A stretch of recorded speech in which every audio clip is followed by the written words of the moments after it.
Bonjour à tous les deux. Laurent, quel est l'état de vos troupes à la veille du match contre l'Islande? Bien, tout le monde est prêt à jouer ce match. On a bien récupéré après le déplacement à Toulouse et tout se passe bien. Wendy, vous avez eu un petit peu de doute comment elle est. Est-ce qu'elle sera apte à débuter ou à jouer un peu? Oui, elle sera apte. Est-ce qu'on peut s'attendre à des changements, du coup beaucoup de changements par rapport à l'équipe Il y aura quelques petites modifications. C'est bien d'apporter un peu de fraîcheur aussi dans l'équipe. Quand on a deux matchs rapprochés comme ça, il faut réussir à trouver le bon compromis entre garder une certaine stabilité par rapport au match qui a été fait, le résultat obtenu, et aussi montrer que c'est un groupe qui avance et pas seulement 11 joueuses, comme on parlait de la dernière fois d'un 11 type. Non, c'est un groupe qui avance et j'ai confiance dans toutes les joueuses qui sont là. Bonjour, Johanna Swan pour Instant Foot. À Toulouse, il y avait plus de 15 000 personnes qui étaient venues vous supporter au stade. Est-ce que vous avez les chiffres éventuellement pour demain, pour Le Mans? C'était magnifique de voir tout ce monde dans le stade. Là, actuellement, d'après les derniers chiffres que j'ai, on est à plus de 8 000 personnes déjà qui ont acheté leur billet au Mans, donc c'est très bien. Dans cette ville où ils ont connu deux événements majeurs durant le mois de février, où les gens ont certainement été épuisés dans leur trésorerie pour aller voir ces matchs-là, donc c'est déjà de bon augure. Il reste encore du temps et j'espère qu'on pourra franchir la barre des 10 000.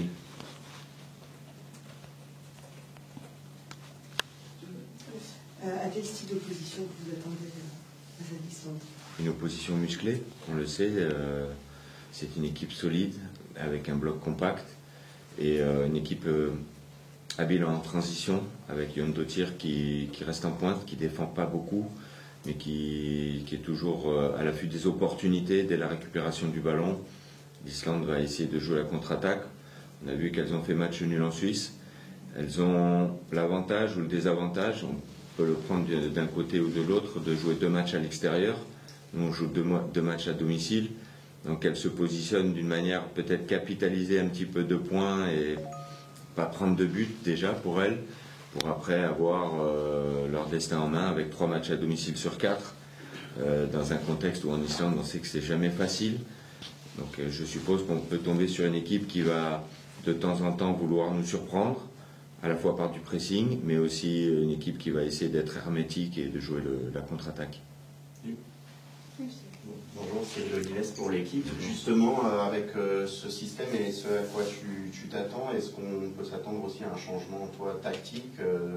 Tu avais eu la défense à 4, là.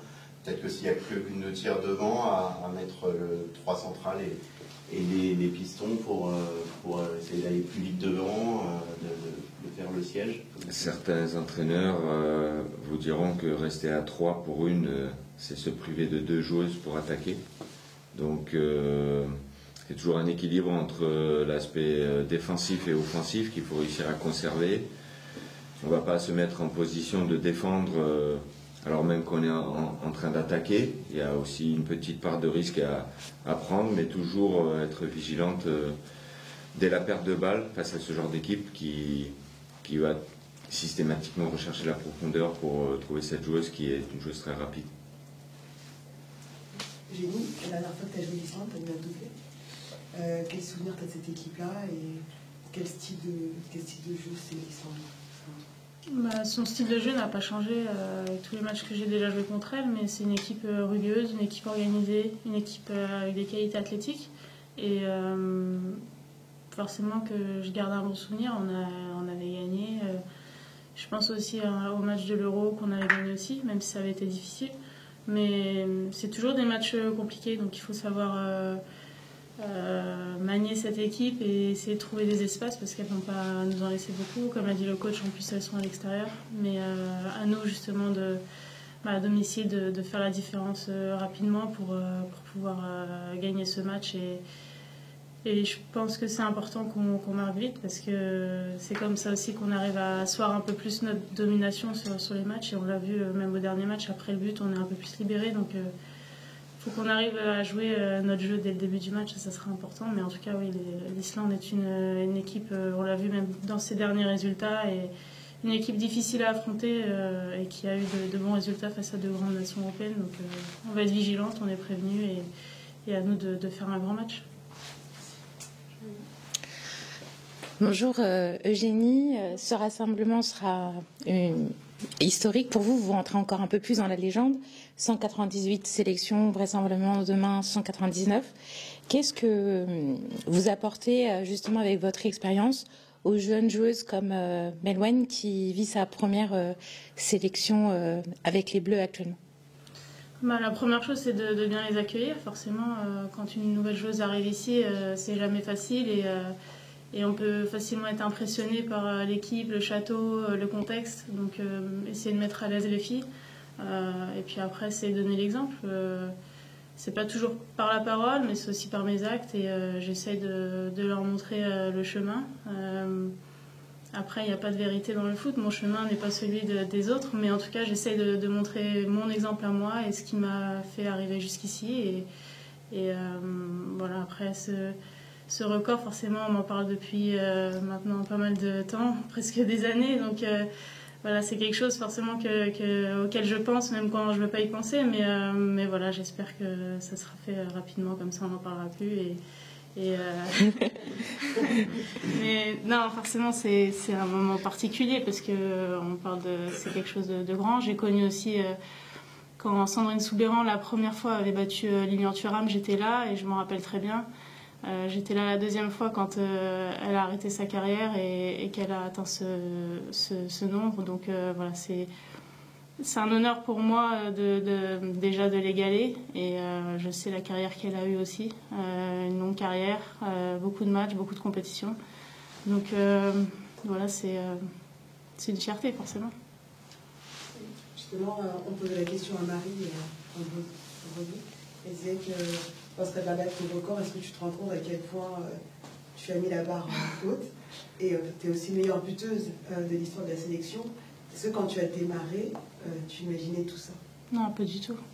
Et je le dis souvent quand on me pose la question, la première chose quand j'ai vécu ma première liste, je voulais disputer mon premier match. Après, c'était de m'installer dans cette équipe, d'y rester, de revenir la fois d'après.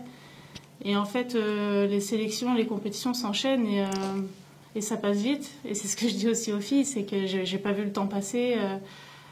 Et à la fois, je me dis que j'aurais jamais pensé ça. J'aurais jamais pensé atteindre tous ces chiffres. Je venais sélection après sélection avec mes performances. Et puis au bout d'un moment, on te fait rendre compte de ces chiffres. Quand tu fais la centième, forcément, elle est symbolique. Mais non, j'aurais jamais pensé arriver jusque-là. Je sais pas s'il sera battu, mais en tout cas, c'est pas quelque chose auquel j'ai pensé du tout quand j'ai débuté avec la sélection. Et c'est ce que je dis aux filles, en fait. On se rend pas compte parce qu'on est je dis souvent qu'on est dans une machine à laver, c'est qu'on est match après match et je me projetais même pas jusqu'ici. Donc voilà, ça fait partie d'une carrière comme en club où on enchaîne les matchs et les objectifs et moi, je suis focalisée sur le match d'après et ça a toujours été ça. Donc, m'imaginer quelques années après avec autant de sélections, non, je ne l'aurais pas pensé. Est-ce que tu saurais nous sortir une année de sélection qui t'a marqué dans ces 198? Je vais en dire deux. Je pense qu'il y a la première, forcément. Et la deuxième, c'est celle quand je suis revenue. Parce que je me dis aussi que ma carrière en sélection, elle aurait pu s'arrêter en 2021. Et je ne serais pas là aujourd'hui. Et donc, mon histoire, elle est particulière aussi. Et j'aurais pas pensé tout ça. Donc voilà, je vais te dire ces deux moments clés parce que c'est deux moments forts de ma carrière. Et, après, il y en a eu plein d'autres sur des compétitions, mais ces deux moments aussi qui sont à retenir parce qu'il faut jamais lâcher dans le foot. Il faut continuer. Et quand j'ai vécu ma première sélection, je savais pas si j'allais revenir. Aujourd'hui, il y en a eu beaucoup d'autres derrière. Et puis celle où je suis revenue parce que je ne savais pas non plus si j'allais revenir et je ne savais pas ce que j'allais faire après. Et je m'étais dit que c'était peut-être la fin. Donc dans le foot et dans la vie, on ne sait jamais ce qui peut se passer et j'en suis la preuve. Zora, vous avez parlé d'Eugénie vendredi. Est-ce que vous pouvez nous redire un petit mot sur elle? Déjà la joueuse et aussi la femme que c'est, parce que j'imagine qu'on n'atteint pas 190 sélections sans avoir un petit truc en plus. Oui, effectivement. D'ailleurs, elle le dit très bien dans ses propos. un départ, puis un nouveau départ. Et aussi, ce que je retiens dans ce qu'elle dit, c'est pour ça que déjà c'est une personne intelligente, avec des valeurs. Quand elle dit qu'elle pensait jamais atteindre cet objectif, c'est bien la preuve que c'est ce qu'on doit aussi, nous tous, avoir en tête, c'est-à-dire si on se focalise trop sur l'objectif, on oublie l'essentiel, c'est-à-dire c'est tout ce qui se construit pour atteindre l'objectif. Et donc, c'est ce qu'on se dit toujours, déjà étape après étape, comme elle a dit, match après match, construisons. Et l'objectif, en fait, final, c'est la conséquence de tout ce qu'on met en place. Et Eugénie, faut savoir qu'elle est quand même recordwoman des sélections, mais aussi des buts, mais pas que pour l'équipe féminine. Et aussi, on peut englober l'équipe masculine. Alors c'est vrai que dans le football féminin, il y a eu un peu plus de rassemblement peut-être, un peu plus d'opportunités, mais elle a aussi une période où elle n'était pas là. Donc c'est pour dire que c'est pas le fruit du hasard en tout cas. Je pense que c'est aussi certainement sa famille qui l'a aidée, le contexte dans lequel elle a évolué, beaucoup de sacrifices quand on est jeune, peut-être des soirées où on a refusé d'aller parce qu'il y a le match du dimanche, beaucoup de travail en dehors, de travail invisible, où je la vois encore avant les séances, après les séances, le travail spécifique devant le but, tous les coachs qu'elle a pu avoir aussi qui l'ont accompagnée depuis l'école de foot jusqu'à encore maintenant dans son club ou au travers des sélectionneurs, parce que je pense que il y a eu certainement des moments où c'était plus difficile, des moments où c'était plus facile, mais même dans les moments difficiles, je suppose qu'elle a su aussi se construire et tirer du positif dans les moments difficiles pour justement rebondir. Voilà, c'est une femme, elle a des valeurs, c'est aussi une joueuse, elle a de la valeur, elle a des qualités techniques hors normes, selon moi, dans l'utilisation du ballon, dans les petits espaces, elle a une frappe de balle exceptionnelle, elle a un jeu-tête et une détente aussi par rapport à sa taille, qui n'est pas une grande taille, parce qu'on peut parler du jeu-tête de Wendy, mais quand on voit comment elle jump, et je me rappelle d'ailleurs lors de son retour, ce but de la tête, elle a une qualité de pouvoir rester en l'air très longtemps et d'avoir un bon timing au niveau du jeu-tête. Elle est complète. On en parlait récemment, elle pourrait aussi évoluer au milieu du terrain pour prolonger sa carrière. En tout cas, elle a beaucoup de qualités et elle mérite tout ce qui lui arrive. Merci. Je voulais revenir sur l'opposition. Là, tu parlais de la vitesse de Lundotier et de ses transitions. Tu retrouves justement une Grid Jembok qui est très rapide, qui va être peut-être un atout aussi pour museler ses transitions et pour au niveau couverture vous sécuriser. Qu'est-ce que tu as pensé de son retour? J'étais très content parce que oui, on connaît les qualités de Gridge sur toutes les phases défensives de compensation. On a vu ce retour rageur dans la surface, un peu à l'image d'un Marquinhos des fois qui vient tacler juste devant l'attaquante. J'étais content à double titre déjà par rapport à sa performance, mais aussi par le fait que depuis le début de saison elle n'avait pas été épargnée au niveau des ischios, et on sait que c'est le muscle principal qui engendre des qualités de vitesse, et elle a pu tenir tout le match, donc ça c'était déjà un point positif. Et puis aussi on connaît l'importance de Gridge par son expérience du haut niveau et des matchs à enjeu. Elle l'a démontré à Toulouse et donc en tant que sélectionneur, effectivement, ça fait plaisir. Coach, après ce match contre la Norvège, avez-vous trouvé que vos joueuses manquaient d'anticipation et de lecture de jeu, notamment dans la capacité à prévoir où le ballon allait arriver? Est-ce un problème physique, la réactivité ou le placement, ou bien plutôt mental sur la lecture du jeu, la prise de décision? Comment travaillez-vous à l'entraînement pour améliorer cette capacité d'anticipation justement? On venait juste de parler de Grid Jembok, et moi je pense l'inverse. Je trouve qu'elle a justement bien anticipé la profondeur sur 2-3 retours, et pas que, parce qu'on peut voir aussi en deuxième mi-temps où elle a bien géré le recul frein sur 2 percussions de Graham Hansen. Quand on sait les qualités de vitesse, d'élimination, de dribble de Graham Hansen et aussi de frappe, parce qu'elle a su, sur 2 situations en deuxième mi-temps, contrôler sa vitesse, l'emmener là où elle avait envie de l'emmener et permettre par exemple à Sandy Toletti sur un tacle de récupérer le ballon juste devant la surface de réparation. On avait travaillé à l'entraînement sur un exercice de transition 2 jours avant le match, où les joueuses avaient été très à l'écoute et investies. Voilà, donc moi j'ai pas eu le sentiment qu'on était en grosse difficulté dans la profondeur, un peu en début de match, quand la Norvège a eu le vent avec et on a eu un petit temps d'hésitation à bien nous positionner, notamment sur le bloc, et elles ont sur 1 ou 2 ballons utilisé la profondeur, mais les retours étaient de qualité. Et en parlant de Gridge Mbok, comment vous pensez qu'elle équilibre ses capacités justement à bien défendre et aussi promouvoir le jeu vers l'avant? Comment vous voyez comment elle gère son équilibre entre avoir un apport offensif et en même temps solidifier la défense? Ça fait partie des qualités des défenseurs d'aujourd'hui, d'être en mesure d'être les premiers relanceurs, d'apporter dans la construction des actions une qualité de passe déjà, ce qu'elle a. C'est une joueuse qui a une très bonne qualité de passe, une bonne vision du jeu, et puis aussi d'être en mesure de commander la défense, ce qu'elle fait très bien dans le positionnement, l'alignement, la hauteur de la défense pour pouvoir être efficace dans la profondeur. Et voilà, la lecture du jeu, la qualité de passe, toutes ces qualités de joueuse, c'est les qualités qu'elle a développées, travaillées dans les différents clubs où elle a évolué. Et on peut constater que c'est une joueuse qui est assez complète.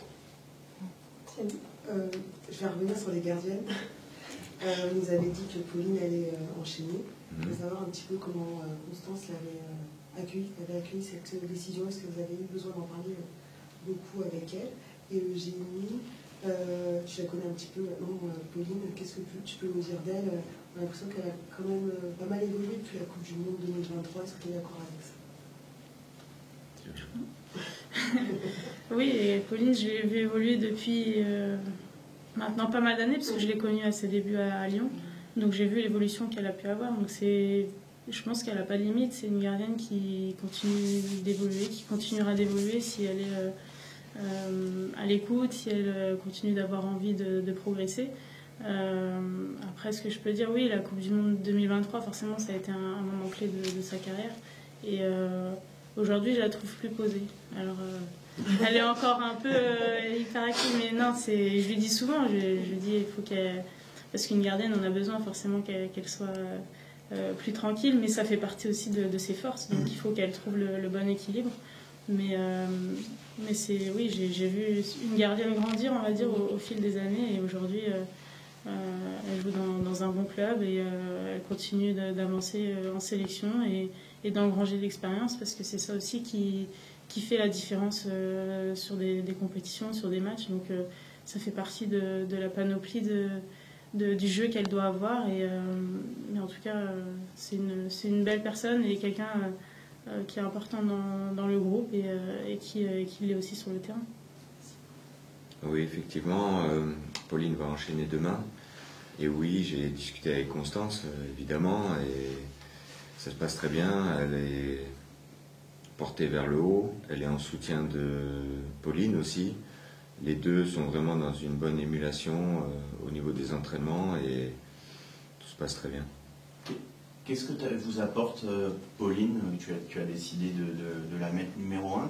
Quelles sont ses forces? Qu'est-ce qu'elle apporte à ton équipe? Peut-être sur la première, sur la relance, au niveau de ton jeu et de ce que tu veux mettre au niveau tactique. Le premier point de réflexion que j'ai pu avoir, c'était que par rapport à la compétition, c'est la gardienne qui a le plus d'expérience. Constance, elle a 12 matchs en sélection et Pauline, elle en a beaucoup plus. Donc déjà, dans la gestion du stress, elle a quand même 30 clean sheets.